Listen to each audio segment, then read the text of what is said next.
So the final strike event has just started on Pokemon Go with Go Battle Week, and with it finally comes the opportunity for us to be able to evolve Kubfu into Urshifu, and at least for the time being, one's going to be cheaper to evolve than the other. So, one, I wanted to quickly go over what it's going to cost to be able to evolve your Urshifu if you're aiming to try and do that in a single day. And two, touch base really quickly on why one form might be slightly better than the other. Do check the timestamps below if there's anything in particular that you want to jump straight into.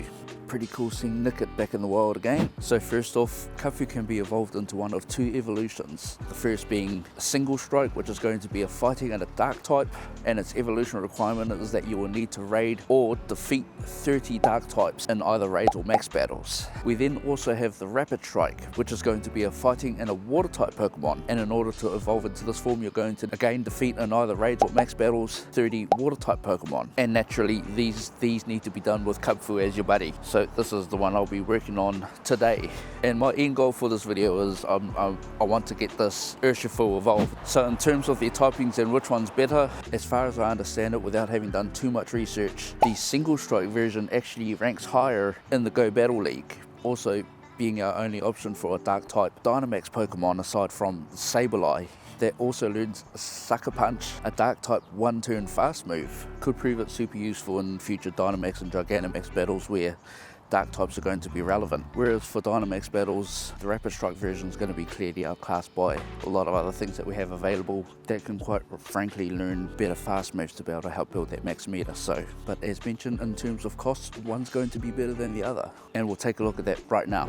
Okay, so very quickly to go over the cost if you're wanting to evolve your Urshifu within a day. One version is going to be cheaper than the other, one depending on the version you want to evolve, and two dependent on the method of battle that you're willing to chase in order to complete those. And in terms of cost, the only real variable that we have is in the max battles and what's available in those. So I'm gonna put my note up on the screen and I'll just explain it really quickly as we go down. So far in max battles, in order to evolve Kubfu into the single strike form, we have Sableye, which has a 400 max particle cost. Completing 30 Sableye max battles will cost 12,000 max particles in total. To evolve into Rapid Strike, we have Krabby and Squirtle, which are both tier 1s, cost 250 max particles for a total cost of 7,500 max particles to use across 30 tier 1 battles. The max amount of particles we can collect using conventional methods is 1080. That's collecting 600 for the 2x2k walking requirement, as well as collecting from 4 power spots that you haven't collected from before. That allows you to get the usual 100 plus a 20 bonus. Assuming we're able to carry over 1100 particles from the day before,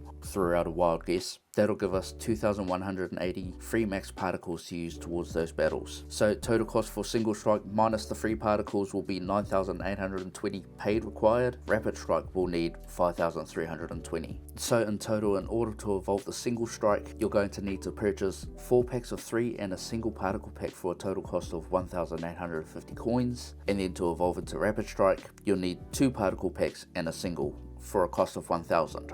Now this in comparison to raids is really dependent on how you bought the passes in the first place. I'm sure everyone's seen the different boxes that have been in rotation, but the best box that we have available is the 5425 box, which gives 99 passes, which works out to 55 cents per pass. Total 1,595 coins for 29 raids. In comparison to the 9400 box, which works out to 95 cents per pass, 2,755 coins per day. And then if you're like me currently, I don't actually have any good boxes for raid passes at the moment. So if I didn't have any passes already, I'll be doomed to buying the 3 passes at 250 coins, which works out to 84 cents per pass and a little over 2,400 coins. So in a nutshell, if you're evolving Rapid Strike, you're better off with max battles, and if you're evolving the single, assuming you've been able to buy the passes when you've had that box in the rotation, the most cost efficient way for you to evolve your Urshifu is through raids. Then to be honest, that's actually arguable because the max battles are a lot more accessible, even though it's only Sableye that's in the rotation. I mean, cheapest way to go in the end is just to be patient, unlike myself. So we've not actually had a situation before where max battles have actually counted towards an evolution requirement. We're really hoping this is going to work. I've got Kubfu set as my buddy. Squirtle is a water type, so by all means, this should do it. Great for me too, because Squirtle's another Dynamax shiny that I still need, so I was pretty keen to get after these, and now we have purpose, like even more purpose than before. So shiny check on a Squirtle, 5,000 XP, in-person bonus. That was 2,500 XP on top of 5,000. So if I, going off the example of a friend's comment last night, that's a 50% increase. No shiny on this one. I believe 540 is the Hundo CP. Now to find out if it counts towards the evolution requirement. Defeat 30 water type Pokemon on 1 out of 30. Okay, we are safe to proceed. Would have actually been nice if that counted for rocket battles as well. So with this event we get to continue on to the end of the Might and Mastery research, and it stayed at 5 out of 5, so there's no extra pages. And neat. We have to earn 100,000 XP, evolve 3 fighting type Pokemon, power up 20 times, and defeat 10 Team Go Rocket members. That's not going to be too difficult. This event also comes with a shiny boost for certain Pokemon in the wild, and probably field research as well, but those are going to be Metatytes, and I want to say Marini and Stunky. Well, I just said it, but there's actually none here right now at this moment to be able to click on, so Marini and Stunky are the other two. And I think I'll try and stack some of those winter raid tasks before I start completing them. So, time to go find some battles. We're only an hour in and we're already up to the 9th max battle to be completed, so guess the bonuses with max battles, at least we know where they are, they're in place, and you can just check on Campfire and just go directly to them. So I haven't seen any shinies so far today, but this is my 9th shiny check on a Squirtle, not this time. Okay, I'm just walking now to battle number 24. We're 23 out of 30 done, but wanted to quickly go over and let you know, if you haven't noticed already, with this event we have a timed research that upon completion gives us the bonus of an extra free raid pass per day. This is the first page. I've got to evolve 3 fighting type Pokemon and power up a fighting type 10 times, and this task here, I'm not sure what it is, but I've just completed it there, and if I go to the journal it should tell me catch 30 Pokemon. Oh, shiny Zigzagoon. The gotcha caught it on the way here. There it is. Yeah.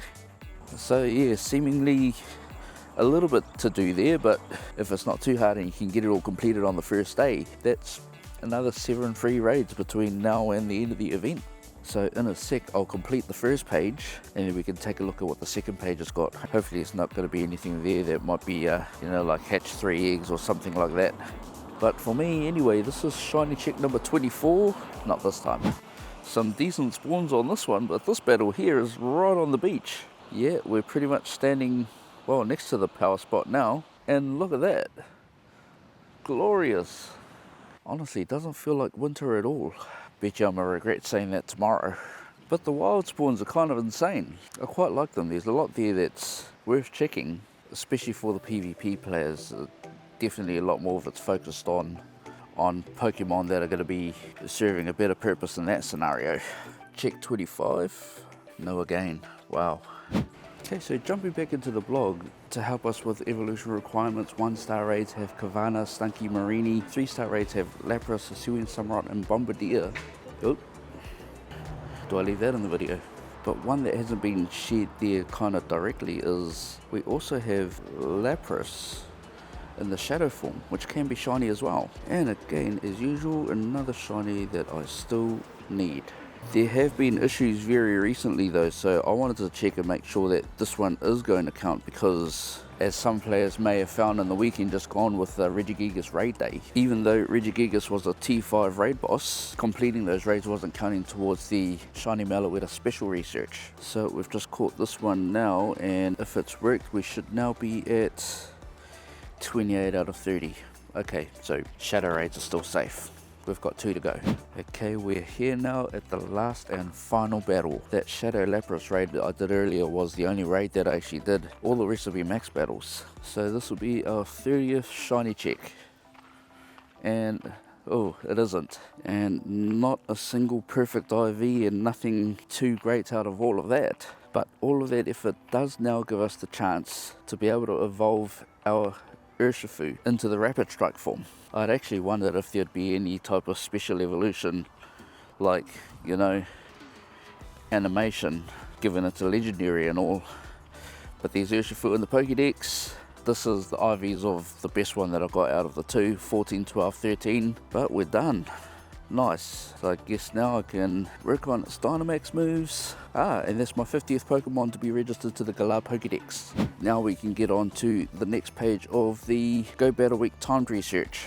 So go ahead and claim those two, and our encounter for this one is going to be Meditite. Ah, right, so 3 pages. Presume that's going to be the 3 shiny boosted ones. Oh, and it has a background. So you can get a shiny with a background maybe. And that brings us to page 2 of the Go Battle Week timed research. And there it is. Win 3 raids. Goodness. Okay, oh well, at least we know what that is. And I'm kind of glad that I didn't actually do too many leading up to this point. Okay, so the last few things to cover for the event, it is Go Battle Week, which means we get extra battles to complete every day in the Go Battle League. A total of 20 sets for the next 7 days. And we're also getting 4 times the Stardust for rewards in the Go Battle League as well. So that's worth doing when you have time. As part of that, there is this time research which awards, and I think that may be an elite charge TM, and maybe, is that a hat? And you only need to battle in the Go League up to 10 times, so if it's something you just want to blast through a team of 10 CP mons 10 times, and you'll get through that super quickly. Those other 2 that I've already completed were, I think, powering up Pokemon like 5 or 10 times and doing a certain amount of super effective charge attacks. And that can be completed in either raids or grunts or max battles. The other event bonus that I haven't mentioned as yet is we get double the XP for winning raid battles. Not really the most exciting things in raids though. Reviving either Mankey, Seal as well as Frogadier will, during the event, will give its evolved version their community day move. And any Lapras encountered in raids or field research will know the charged attack Ice Beam. That bonus there, however, doesn't apply to Lapras caught from shadow raids. And lastly, there is a pay time research which, for the prize versus the premium rewards, premium passes, 4 lucky eggs, a max particle pack, actually does sound kinda decent. And that's all we're gonna have time for today. It feels like there was a lot to cover. There's actually a lot going on in this event, and it's around for pretty much a full 7 days, so don't forget to take your time, have a bit of fun, good luck on your hunt, and I look forward to seeing you in the next one.